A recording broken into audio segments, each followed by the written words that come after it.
मेरी से पतोहिया बनवले रे बुढ़ावा।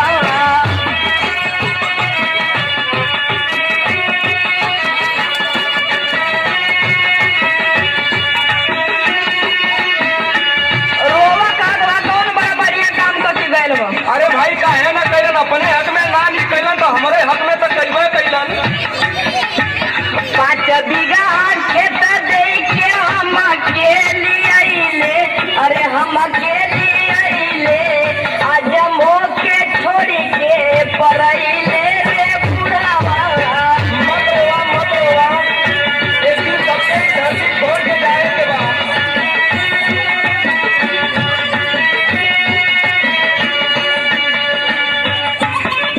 हम वही के रहल काहे मोसे ना बतावले, अरे मोसे ना बतावले, नहीं रजैया फेंकवाले रे बुढ़ावा। अरे भाई इतना सब जानत से काहे के मरवा करत।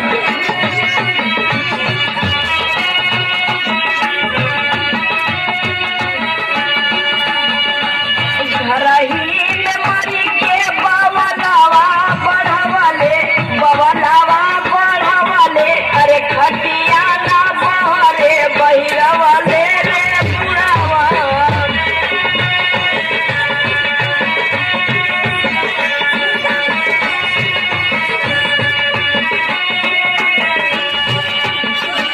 कलिए में हदी मोह हाथे में लगवालो, अरे हाथे में लगवालो, कोई हाथे घरवा पोतवाले रे बुढ़ावा। भाई एक दिन ना कर दिया जे रात में दादा मर गए।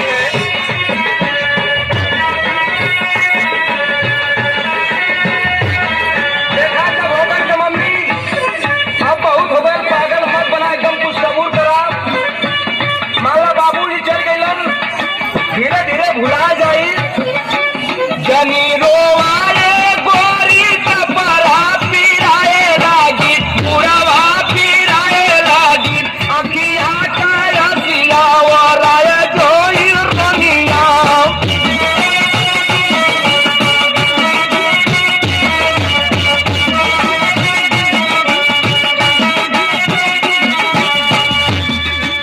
गरमी में मुअल होते तेरा ही करवा दो, ए झाला में मर के बुढ़वा रदौसुआ का देलस। का करू बाचा भी घा खेत आलू हो तो के लियो में बेच देलन, कहां से रही होई।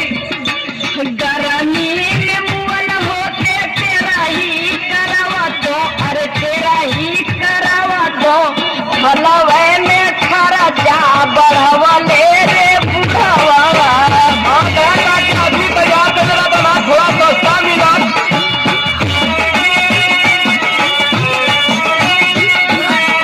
लेकिन थोड़ा करो उपाय कर जाई, ना दे तो पास चीथे बोला के द्वारे पर खिया दी हो जाई।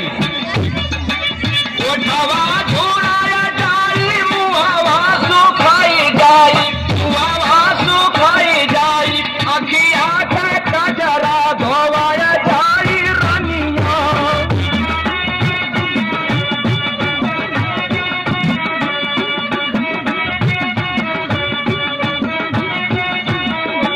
मेहरी से पतोहिया बनवले रे बुढ़ावा।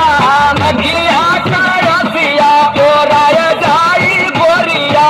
नहीं रजैया फेंकवा